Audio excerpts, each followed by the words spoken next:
உலகம் எனக்கென்றும் விளங்காதது, உறவே எனக்கென்று விளங்கானது.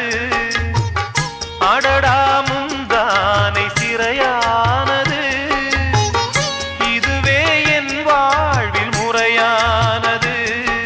பாறை ஒன்றின் மேலே ஒரு பூவாய் முளைத்தாயே, உறவுக்கு உயிர் தந்தாயே.